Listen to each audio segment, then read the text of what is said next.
Shalom Bapak Ibu sekalian, baik yang beribadah di onsite maupun di online. Kami percaya kuasa Tuhan menyertai kita sepanjang masa.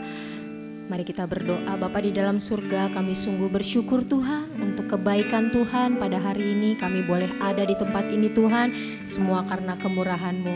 Tuhan, kiranya Engkau memberkati ibadah ini dari awal pertengahan sampai akhirnya, biar hanya nama-Mu Tuhan yang dimuliakan, ditinggikan, karena Engkaulah Raja di atas segala Raja. Terima kasih ya Bapa, kami tabiskan ibadah ini, namun terlebih sebelumnya kami mau berdoa seperti doa yang telah Tuhan Yesus ajarkan kepada kami. Bapa kami ada di surga, dimuliakanlah nama-Mu, datanglah kerajaan-Mu, jadilah kehendak-Mu di bumi seperti di surga. Berikanlah kami pada hari ini makanan kami yang secukupnya, dan ampunilah kami akan kesalahan kami, seperti kami juga mengampuni orang yang bersalah kepada kami. Dan janganlah membawa kami ke dalam pencobaan, tapi lepaskanlah kami daripada yang jahat, karena Engkau yang punya kerajaan dan kuasa dan kemuliaan sampai selama-lamanya. Umat yang percaya boleh katakan amin. Amin, haleluya. Kita mau memuji Tuhan, mari mengecap kebaikan Tuhan. Haleluya Tuhan. Oh, Engkau baik Tuhan.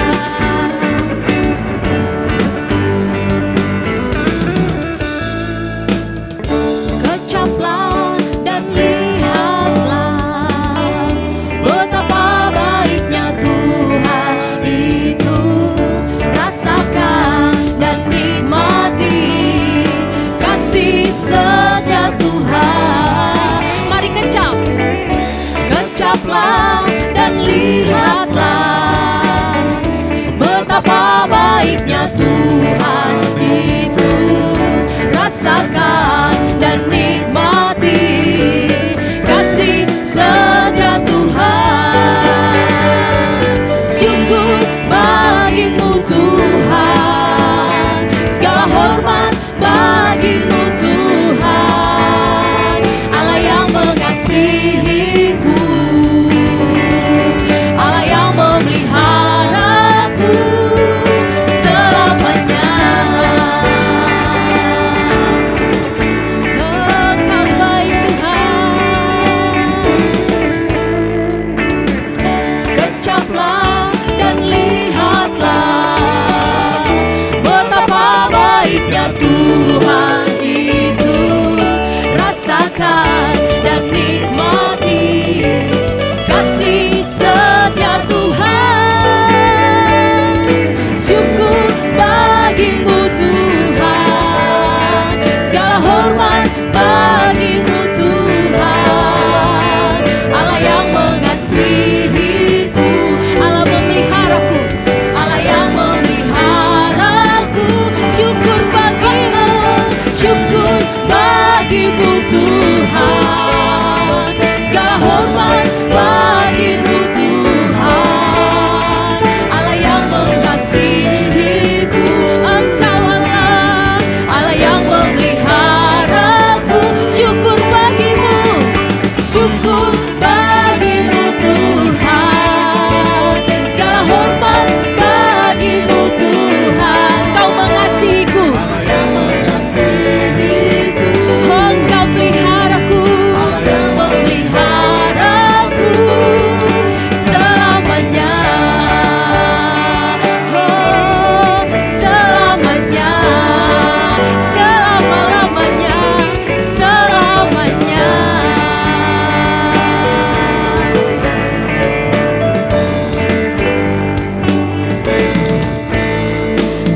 Amin, haleluya.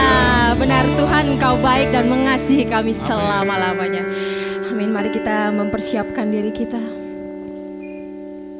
Terima kasih Tuhan, segala pujian syukur kami Tuhan hanya kepada-Mu.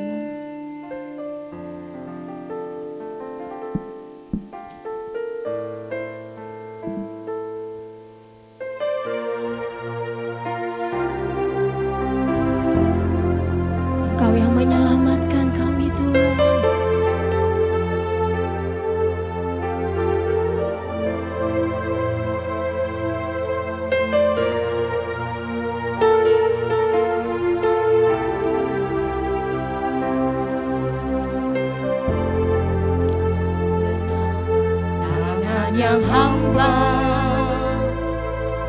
kan ku bawa yang terbaik bagimu. Kami mau memberi yang terbaik bagimu Tuhan. Dengan senang hati kan aku nyatakan rasa syukurku untuk kebaikanmu. Takkan ku datang dengan tangan yang hampa, kan ku berikan tubuh, roh dan jiwaku. Kami mau memberi yang terbaik yang kami miliki Tuhan. Di atas mezbahmu kan aku korbankan Yang ku miliki semuanya untukmu. ini persembahanku. Siap memberi yang terbaik bagimu Tuhan. Seluruh hidupku ku berikan padamu. Tuhan, ku sucikanlah persembahanku jadi dupa yang harum menyenangkanmu. Tuhan, ku terima. Terima kasih ya Bapa.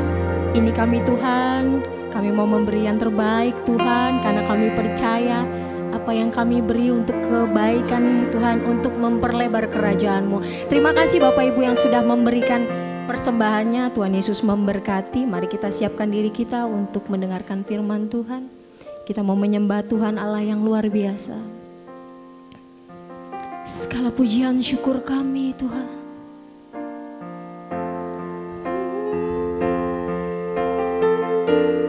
Kami datang sujud menyembah. Terima kasih Yesus.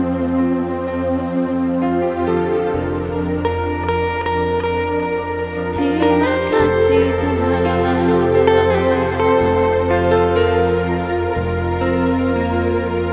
Kau Tuhan yang selamatkanku. Terima kasih Yesus. Kau Tuhan yang pulihkanku. Terima kasih.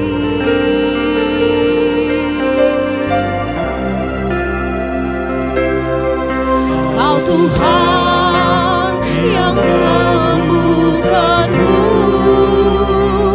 Terima kasih Yesus. Kau Tuhan memberkatiku. Terima kasih. Segala pujian, segala pujian dan syukur hanya bagimu Yesus. Dengan apa Tuhan, apakah ku balas kasih-Mu?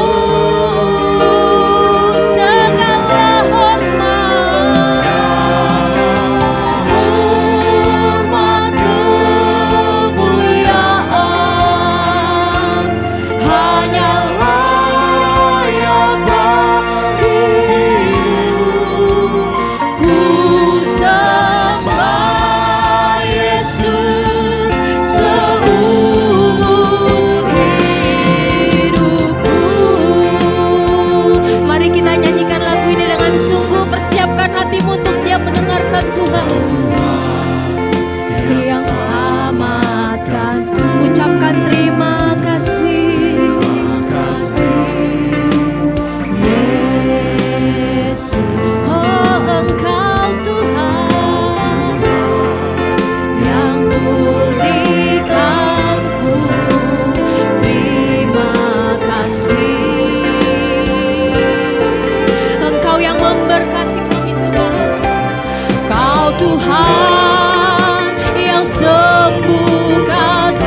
kami menyenangkan hati-Mu Tuhan. Dan satu hal yang kami percaya, Engkau bertahta di atas pujian kami. Kami siapkan hati kami untuk kebenaran firman Tuhan boleh ditabur di tanah yang subur di hati kami. Terima kasih Tuhan, kami sambut firman-Mu dalam nama Yesus. Haleluya, amin.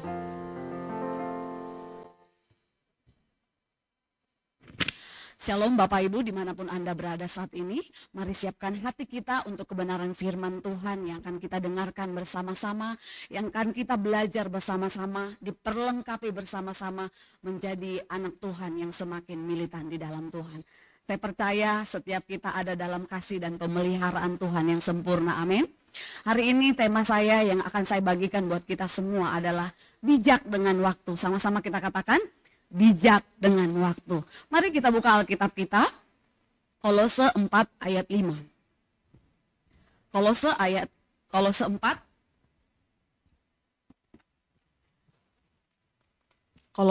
ayat 5. Dikatakan di sana, hiduplah dengan penuh hikmat terhadap orang-orang luar. Pergunakanlah waktu yang ada. Saudara, sekali lagi saya bacakan buat kita. Hiduplah dengan penuh hikmat terhadap orang-orang luar. Pergunakanlah waktu yang ada.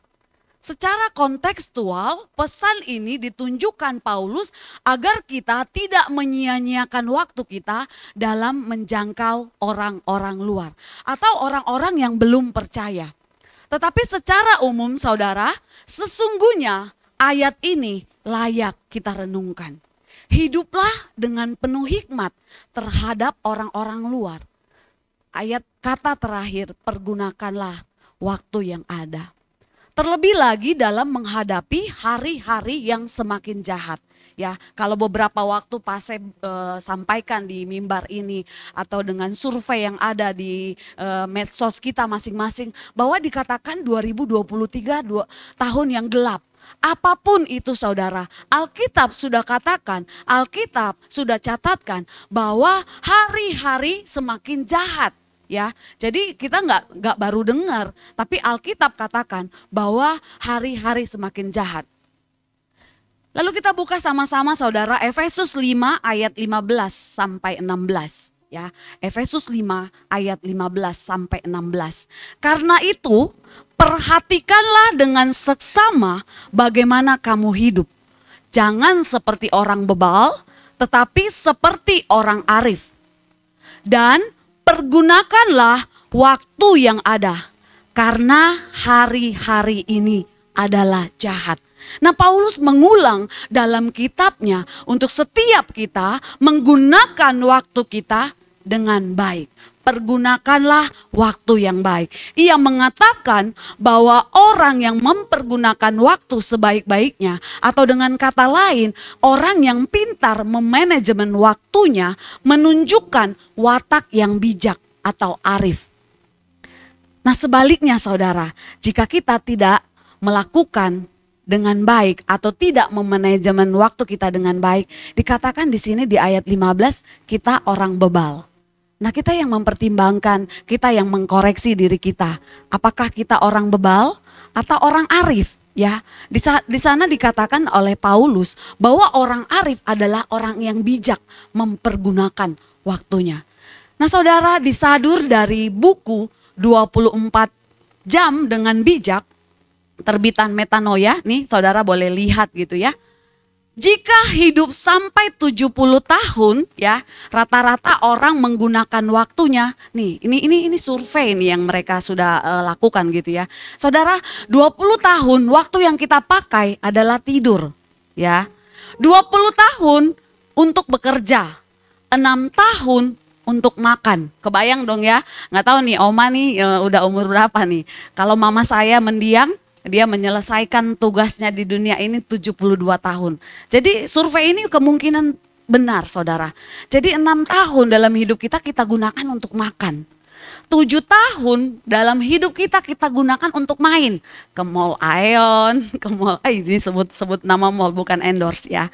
Jadi ke berbagai tempat dikatakan di sini kalau kita 70 tahun, 7 tahun itu kita gunakan untuk main. Lalu 5 tahun untuk berpakaian, apalagi cewek-cewek nih ya, selalu bilang mungkin sama suaminya, aku nggak punya baju. Padahal buka lemari bajunya segudang gitu ya. Mungkin dia sudah pakai tapi lihat kaca, kurang pantas, ganti lagi. Nah itu 7 tahun saudara. Nah setelah ia menghitung-hitung dari survei ini saudara, maka ia mendapatkan angka-angka sebagai berikut ya gitu ya. Jadi ada 1 tahun untuk bertelepon, 1 tahun untuk bertelepon, 2,5 tahun di tempat tidur, 3 tahun menunggu seseorang, apakah menunggu pasangan kah, menunggu orang untuk meet up kah gitu ya.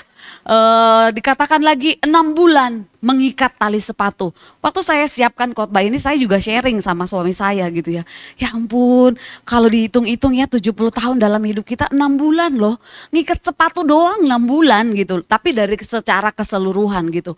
Nah 2,5 tahun untuk hal-hal lain. Termasuk 1,5 tahun di gereja saudara. Nah jadi dari hitungan-hitungan yang disampaikan di sini saudara, ada angka-angka ya. Tidur 23 tahun, jadi sekitar 32,9% kita gunakan dari seluruh kehidupan kita itu untuk tidur ya. 22,8% kita gunakan waktu kita untuk bekerja ya, sama dengan halnya 16 tahun.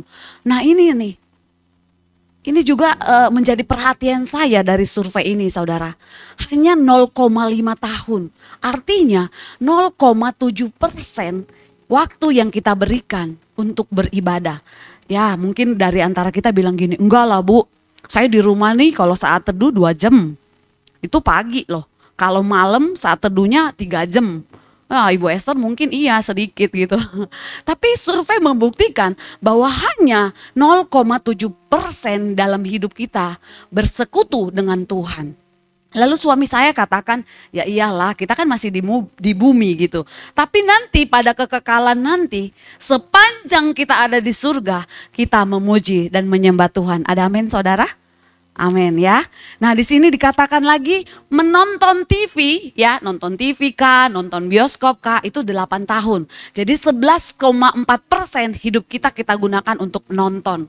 Tadi makan ya, bepergian, bersantai-santai, sakit juga dihitung gitu ya. Lalu berpakaian 2,8%.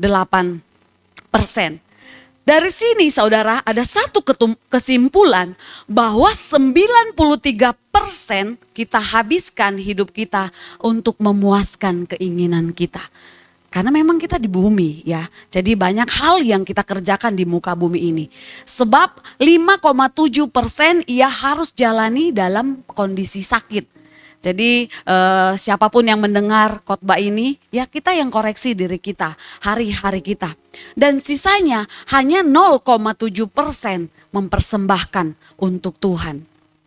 Nah saudara, mungkin kita pun punya catatan masing-masing dalam kehidupan kita. Mungkin ada yang kita tuliskan dalam rentang waktu 1 hari ya.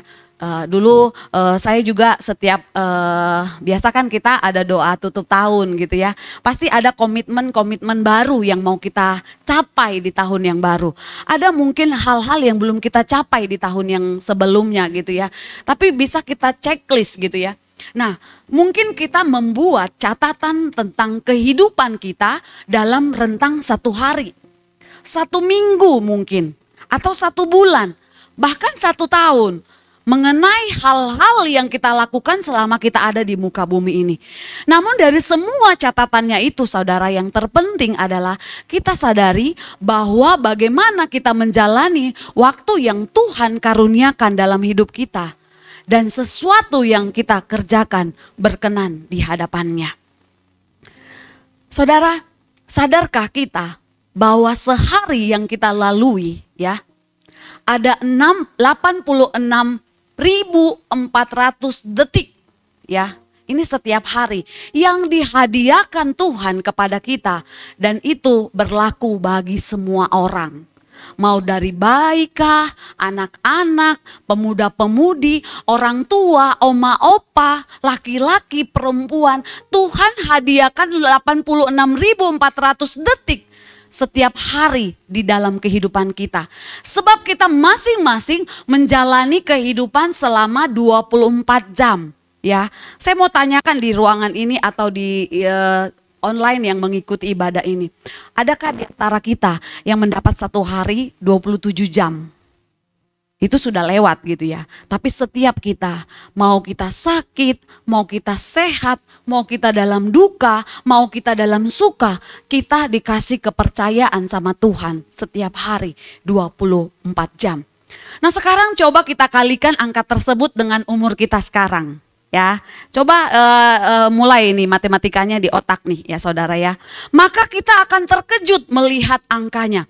Nih kalau kita kalikan saja nih saudara, 86.400 kali 1 tahun, 365 hari. Hasilnya ya, ini bacanya nih masih juta ya, 31.536.000 detik yang kita jalani. Nah lalu kita kalikan nih. Ya, di ruangan ini saya lihat hanya Oma Yen yang lebih suhu gitu ya.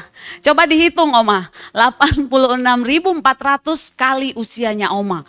Nah ini saya ambil contoh kali 40 tahun, ya 40 tahun. Ini bacanya miliar atau triliun nih. Ya, ada angka 1.261.440.000 detik. Itu baru 40 tahun saudara, ya. Alkitab katakan kita 70 tahun. Kalau ada bonus 80 tahun, tapi itu sudah kesukaran ya. Berapa di sini yang mau 70 tahun? Haleluya. Ada juga yang mau 100 tahun saudara ya. Tapi biasanya suami istri saling bilang gini, ya saya duluan lah nanti ya. Saya gak bisa sendiri nih. Enggak, aku duluan. Biasa gitu ya. Saudara, apa yang kita pakai untuk mengisi miliaran atau triliunan detik yang sudah kita lalui setiap hari dalam kehidupan kita? Ya, hanya kita yang tahu saudara. Bahkan orang paling kaya sekalipun, orang yang paling miskin sekalipun ya, sama-sama memiliki waktu 24 jam. Begitu pula dengan orang yang sehat atau orang yang sakit, orang yang paling bahagia, orang yang paling merasa paling susah, dia pun hanya dapat waktu 24 jam sehari. Jadi kenapa kita sering kali merasa waktu kita tidak cukup untuk melakukan hal ini dan itu? Sering kali ya, Bu Gembala, kita nanti nongkrong yuk, nanti ya kalau ada waktu. Sering kali kalau kita mau ketemu sama orang atau mau buat janjian sama orang, sering kali kita bilang nanti ya kalau ada waktu. Padahal sebenarnya saudara kita punya waktu gak? Punya. Kita punya waktu 24 jam. Tergantung bagaimana kita mengelola 24 jam itu menjadi sangat produktif dan bermanfaat. Nanti saya akan cerita bagi saudara.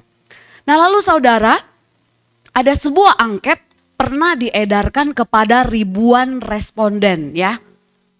Diedarkan kepada ribuan. Dan salah satu pertanyaannya adalah, hal apakah yang paling Anda sesali dalam hidup Anda? Coba saudara cross check diri Anda. Hal apa yang paling Anda sesali dalam hidup Anda? Nah saudara, hasilnya 72% dari responden menjawab bahwa hal yang paling membuat mereka menyesal adalah tidak mempergunakan waktu mereka di masa lalu dengan baik. Ya, makanya ada pepatah bilang penyesalan selalu datang terlambat. Nggak pernah penyesalan di depan, penyesalan selalu datang terlambat. Ih coba ya, kalau aku lebih pintar waktu sekolah ya, mungkin aku bisa sekolah kedokteran. Ih coba ya, kalau aku begini-begini, pasti ada penyesalan-penyesalan. Tapi nggak apa-apa saudara. Mungkin diantara kita juga, aduh kelamaan nih kenal Yesus, kemana aja gua? Kelamaan nih hidup happy-happy di luar sana, kemana aja gitu ya. Jadi saudara, masalah kita sebenarnya bukanlah tentang kekurangan waktu, melainkan pengelolaannya. Paulus menulis kepada jemaat Kolose, ya, hiduplah dengan penuh hikmat terhadap orang-orang luar. Pergunakanlah waktu yang ada. Artinya dalam setiap tindakan kita, termasuk interaksi kita dengan orang-orang di luar gereja, kita perlu memperhatikan penggunaan waktu kita. Saya sedikit kesaksian saudara. Jadi waktu orang tua saya kritis gitu ya. Sebagai perempuan mungkin kan lebih baper ya. Jadi tuh pasti pengen dapat dukungan. Saya punya teman-teman nongkrong gitu ya, teman kopi kah, pokoknya banyak teman nongkrong. Ternyata dari situasi yang saya alami saudara, saya mulai checklist teman-teman mana yang perlu saya, maksudnya ada bersama-sama dengan mereka. Ternyata dari berselang waktu sekitar 21 hari saya di kampung gitu ya. Ternyata yang banyak saya alami adalah banyak teman yang buat hahaha. Banyak teman yang cuman buat senang-senang saja gitu. Tapi waktu kita berduka atau kita perlu support atau dukungan, ternyata mereka yang nggak tahu lah ya, mungkin mereka lupa kah atau apa gitu. Tapi saya dan suami juga mulai bilang gitu ya. Saya mulai bukan nggak mau teman, tapi lebih memilih-milih. Maksudnya kayaknya kalau teman sama ini cuman dengerin jadi tong sampah atau habis-habisin waktu atau gimana gitu. Saya mulai menyaring teman-teman saya. Jadi jadwal saya dari hari Senin sampai hari ke Senin lagi tuh sudah mulai berkurang dengan kepadatan ya. Jadi saudara mulai saya resign itu memang saya kan memang memutuskan untuk full time untuk Tuhan gitu ya. Jadi kalau ada orang yang manggil untuk mendoakan atau layani dia dalam konseling atau apapun, saya ada waktu. Tapi setelah kejadian kemarin itu saya mulai mengubah dan untuk mengaktifkan waktu-waktu saya itu sedemikian rupa. Mempergunakan waktu saya itu dengan baik gitu ya. Jadi gunakan setiap kesempatan pergaulan kita dengan orang lain sebaik mungkin. Kalau kita lagi nongkrong nih, apa tujuannya? Apa manfaatnya? Apakah dia semakin mengenal Tuhan lewat pertemuan kita? Atau cuma sekedar bicarain yang sana, yang sini gitu ya. Jadi saya lebih mulai mengurangi hal-hal itu saudara. Karena dikatakan di sini waktu kita tidak banyak. Tetapi seringkali kita menghamburkan untuk hal yang kurang bermanfaat bagi pertumbuhan kerajaan Allah. Ya. Coba cross check diri kita saudara. Amanat agung yang disampaikan Tuhan, Matius 28, 19, 20. Sudahkah kita kerjakan dalam kehidupan kita? Kalau kita tahu bahwa kita diciptakan untuk kemuliaan Tuhan, membawa jiwa bagi Tuhan. Ini yang menjadi fokus dari kehidupan kita selama ada di muka bumi ini. Ya, menjangkau jiwa. Begitu banyak jam dan menit kita hilangkan dan mubazir saudara. Jadi sekarang bukan lagi saatnya berleha-leha. Kita diharapkan untuk usaha yang double atau triple gitu ya. Dalam memanfaatkan setiap saat yang ada dan membayar kesempatan yang disia-siakan di masa lalu. Dulu gereja saya yang lama gitu ya, punya moto gitu. People is our mission. Itu keren banget ya saudara. Pertanyaannya, sudahkah kita melakukan people is our mission? Jiwa-jiwa bagi kemuliaan Tuhan. Ya, waktu kita nanti dipanggil sama Tuhan, kita harus mempertanggungjawabkan waktu-waktu yang sudah kita lalui. Berapa banyak jiwa yang kita sudah bawa kepada Tuhan? Berapa banyak jiwa yang sudah kita bawa untuk mereka mengalami Tuhan? Tuhan gak tanya, Pak Prana rumahmu berapa di bumi? Ya, Bu Baby, mobilmu berapa di bumi? Tuhan gak tanya itu ya. Tuhan tanya berapa jiwa yang sudah engkau menangkan bagi kemuliaan nama Tuhan. Saudara, ada hal yang menarik. Jika kita melihat bahwa Yesus beberapa kali didapati pergi menyepi dan berdoa. Mungkin setiap kita bilang gini, wah Bu Esther, saya mah punya mesbah keluarga. Saya punya mesbah dengan suami saya. Tapi yang saya mau bawakan di hari ini saudara, miliki persekutuan yang intim secara pribadi dengan Tuhan. Dikatakan di Markus 1 ayat 35 ya. Pagi-pagi benar, waktu hari masih gelap, ia bangun dan pergi keluar. Ia pergi ke tempat yang sunyi dan berdoa di sana. Saudara, berapa menit waktu yang kau luangkan untuk berdoa sungguh-sungguh kepada Tuhan? Atau ada cerita lain di Matius 14 ayat 23. Dan setelah orang banyak disuruhnya pulang, Yesus naik ke atas bukit untuk berdoa seorang diri. Ketika hari sudah malam, ia sendirian. Berapa menit waktu-waktu yang kau sediakan untuk menyendiri bersama-sama dengan Tuhan. Untuk benar-benar dengar suara Tuhan. Ya, bukan sekedar dengan keluhan-keluhanmu, dengan doa-doamu. Tapi benar-benar menantikan, menunggu Tuhan mau ngomong apa. Di sini kita mau belajar saudara, bahwa Yesus yang kita layani menunjukkan dan mencontohkan kepada kita betapa pentingnya untuk menikmati waktu-waktu bersekutu dengan Bapa.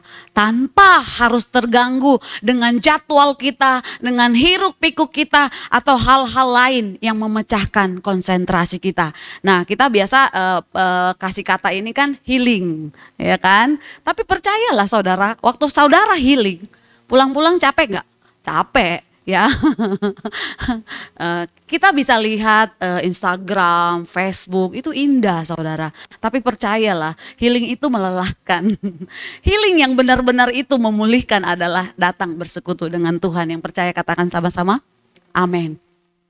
Nah saudara, dia mencontohkan bagaimana dia membagi waktunya.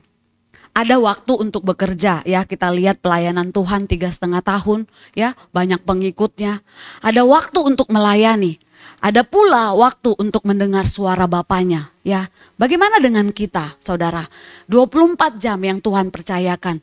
Berapa banyak waktu yang Tuhan berikan bagi saudara untuk saudara meluangkan waktu bagi Tuhan? Dari semua yang kita lewati, berapa banyak kita menghabiskan dengan sia-sia? Dalam versi King James ya, kalimat pergunakanlah waktu yang ada diartikan redeeming the time. Berarti tebus waktu atau rebut waktu. Kita kan gak bisa kembali ke waktu yang sudah lewat ya.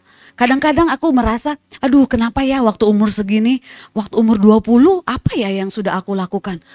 Kita gak bisa kembali saudara, tapi kita bisa menebus atau kita berebut waktu-waktu yang sudah lewat. Sesungguhnya waktu yang telah lewat tidak akan pernah kembali. Jadi pengertian tebus waktu, jadi pengertian rebut waktu menasehatkan kita untuk mengelola waktu yang ada di depan kita sebaik-baiknya.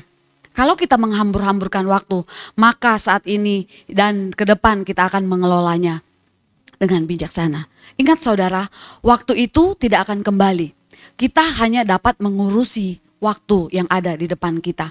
Musa dalam Mazmur 90 ayat 12 katakan, berdoa agar Tuhan ajari menghitung hari-harinya supaya beroleh hati yang bijaksana. Musa memohon agar Tuhan memberikan kesadaran bahwa hidup itu singkat. Dia meminta tuntutan dari Tuhan untuk menjalani hidup setiap hari dengan penuh kebijaksanaan. Ada 3 hal yang perlu kita belajar saudara. Bagaimana kita mencermati hidup di dalam Mazmur 90. Yang pertama, hidup adalah anugerah Tuhan. Amin. Menghitung hari adalah tanda kesadaran bahwa hidup adalah anugerah Tuhan. Ya, Mazmur 90 ayat 1 menegaskan bahwa Tuhan adalah pencipta yang berdaulat. Kita dibuat mengerti bahwa Tuhan Allah yang agung, berdaulat, dapat dialami dalam keseharian melalui pengalaman positif. Bahkan melalui pengalaman negatif pun, setiap kita belajar mau mengalami kehadirannya Tuhan. Dia selalu ada bagi kita semua saudara. Dia tempat perteduhan yang aman karena dia peduli. Karena itu, rendahkanlah dirimu di bawah tangan Tuhan yang kuat, supaya kamu ditinggikannya pada waktunya. Serahkanlah kekhawatiranmu kepadanya, sebab Ia yang memelihara kamu. Lalu yang kedua saudara, hidup diisi dengan bijaksana. Kalau tadi kita menyadari bahwa hidup adalah anugerah Tuhan. Yang kedua, kita harus tahu bahwa hidup kita harus diisi dengan bijaksana.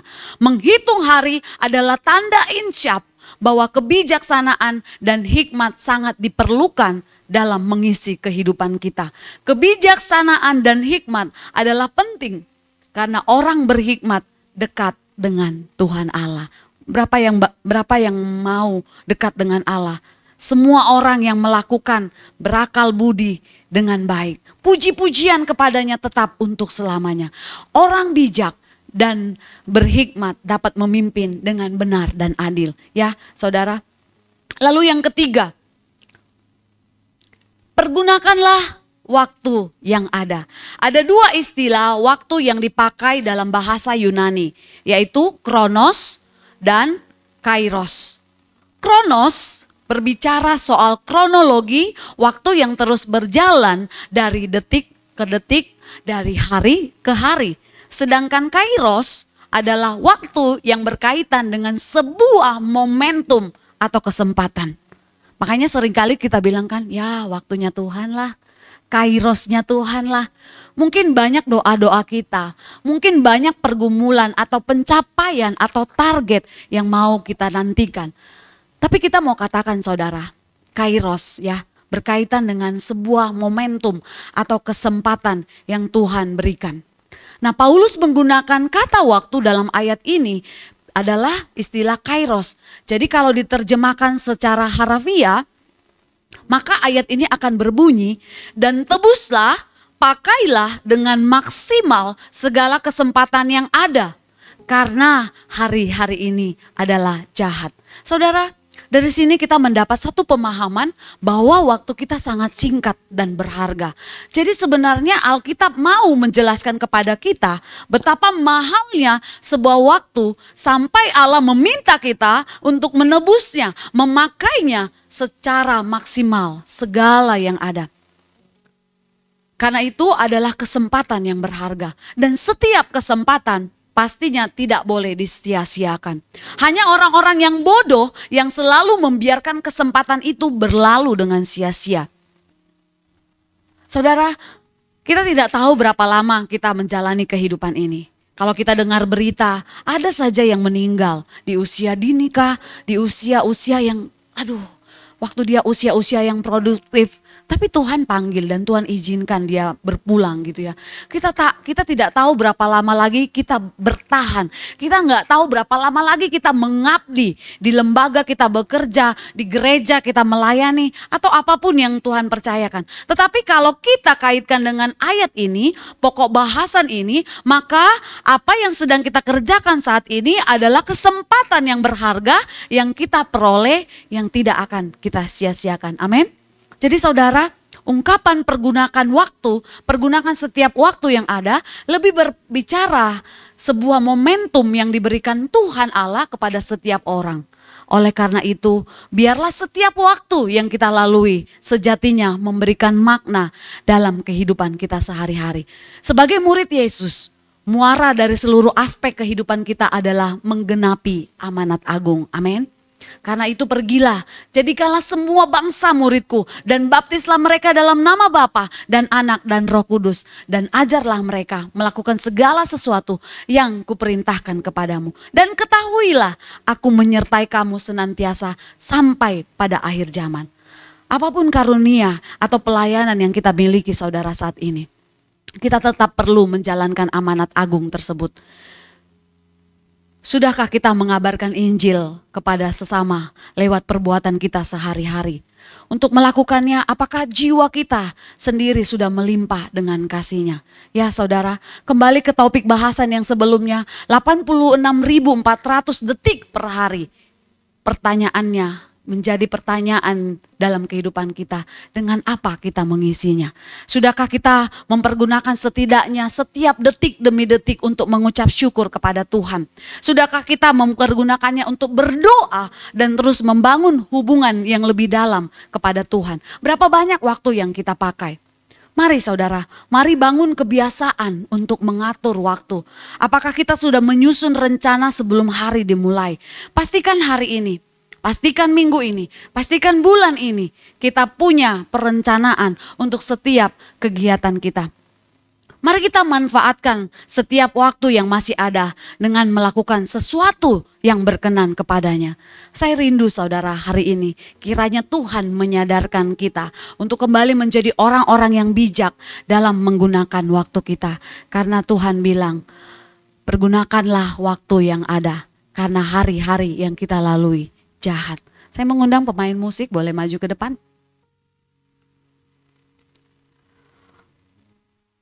Apapun situasi yang kau alami saudara, entahkah itu positif, negatif, sakit, sehat, bersedih, bersusah hati atau berbahagia, waktu Tuhanlah waktu yang terbaik.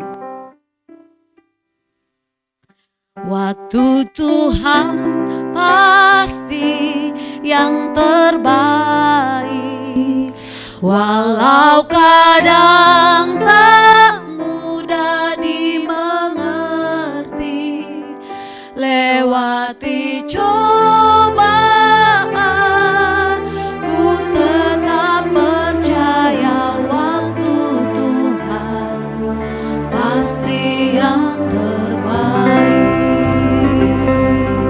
Dari awal kita angkat pujian ini. Bila kau izinkan sesuatu terjadi,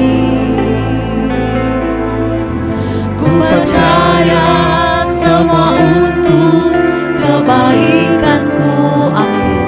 Bila nanti telah tiba waktumu, ku percaya kuasa-Mu memulihkan hidupku. Waktu Tuhan yang terbaik, walau kadang tak mudah dimengerti. Lewati cobaan, ku tetap percaya waktu Tuhan. Saya undang kita semua bangkit berdiri. Waktu Tuhan pasti yang terbaik, walau kadang tak mudah dimengerti. Lewati cobaan, ku tetap percaya waktu Tuhan pasti yang terbaik. Lewati cobaan, ku tetap percaya waktu Tuhan pasti yang. Sekali lagi katakan, lewati cobaan, ku tetap percaya waktu Tuhan pasti yang terbaik. Hamba-Mu sudah selesai berbicara ya Tuhan, tetapi Engkau Roh Kudus yang menerjemahkan bagi setiap kami. Biar setiap kami menyadari bahwa hidup kami adalah anugerah Tuhan. Setiap kami menyadari bahwa hidup kami harus diisi dengan bijaksana. Dan setiap kami juga menyadari Tuhan, kami dapat mempergunakan waktu yang ada ya Tuhan. Materaikan kebenaran firman-Mu dalam hati kami, bertumbuh, berakar, bahkan berbuah yang lebat ya Tuhan. Sehingga setiap kami Kau dapati setia mempergunakan waktu kami ya Tuhan Yesus. Dan Engkau dapati setiap kami Tuhan setia menjalankan amanat agung yang Kau sampaikan bagi kami. Terima kasih Tuhan.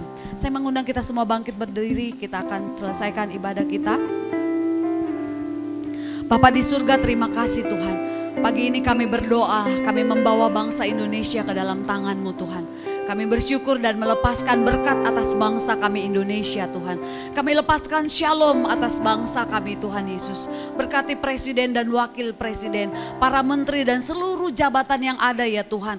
Orang-orang yang mengambil bagian penting dalam pemerintahan Indonesia. Kami berdoa ya Tuhan, mereka dapat memimpin bangsa kami dengan adil dan benar. Sehingga kesejahteraan Indonesia dapat dinikmati oleh seluruh rakyat Indonesia ya Bapak. Berkati aparat keamanan, tim medis, semua orang-orang yang mengambil bagian penting dalam berjalannya roda pemerintahan Indonesia. Berkati mereka Tuhan, buat mereka terus percaya ya Tuhan Yesus, untuk mereka dapat melakukan tanggung jawab mereka dengan sungguh-sungguh ya Bapak. Kami berdoa bagi gereja-gereja dari Sabang sampai Merauke ya Tuhan, di kota-kota, di desa-desa, bahkan di pelosok-pelosok sekalipun. Kami berdoa berkati hamba-hamba Tuhan yang melayani, biarlah firman Tuhan boleh dikumandangkan atas bumi Indonesia, dan banyak jiwa-jiwa yang semakin mengenal Tuhan, menyambut Tuhan, mengaku Yesus sebagai Tuhan dan Juru Selamat mereka ya Bapa. Kami juga lepaskan berkat atas kota di mana kami tinggal. Kami lepaskan berkat untuk BSD. Kami lepaskan berkat untuk Serpong ya Tuhan. Kami lepaskan berkat untuk Gading Serpong. Semua ya Tuhan Yesus, kami lepaskan berkat. Biarlah keamanan, kenyamanan, perlindungan Allah sempurna atas kami. Berdoa bagi gereja kami JKI The Way ya Tuhan Yesus. Pakai dan urapi setiap pelayan-pelayan-Mu Tuhan. Sehingga pelayanan kami menyukakan hati Tuhan. Nama Tuhan semakin dipermuliakan. Mari sama-sama kita angkat tangan kita di hadapan Tuhan. Buka hati dan terima berkat Allah Bapa saat ini. Pulanglah dan terimalah berkat dari Allah Abraham, Allah Ishak dan Allah Yakub. Cinta manis dari Tuhan Yesus, penyertaan yang intim, yang mesra, yang manis dari Roh Kudus menjadikan kita naik dan tidak turun, kepala dan bukan ekor. Apapun yang engkau kerjakan, mulai hari ini dijadikan Tuhan berhasil. Mulai hari ini sampai Maranatha Tuhan Yesus menjemput kita di awan-awan kekal. Sama-sama kita katakan, Haleluya. Kita akan tutup ibadah kita. Mari kecap kebaikan Tuhan.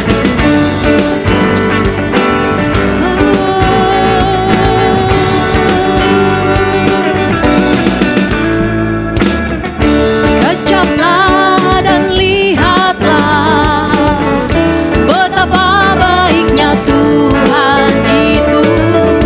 Rasakan dan nikmati kasih setia Tuhan. Mari kecap. Kecaplah dan lihatlah betapa baiknya Tuhan itu. Rasakan dan nikmati kasih setia Tuhan. Kasih setia Tuhan. Syukur bagimu Tuhan. Segala hormat bagimu Tuhan. Allah yang mengasihiku, Allah yang memeliharaku. Syukur bagimu, syukur bagimu Tuhan. Segala hormat bagimu Tuhan. Allah yang mengasihiku, Allah yang memeliharaku. Allah yang mengasihiku, Allah yang mengasihiku. Engkau Allah, Allah yang memeliharaku selamanya.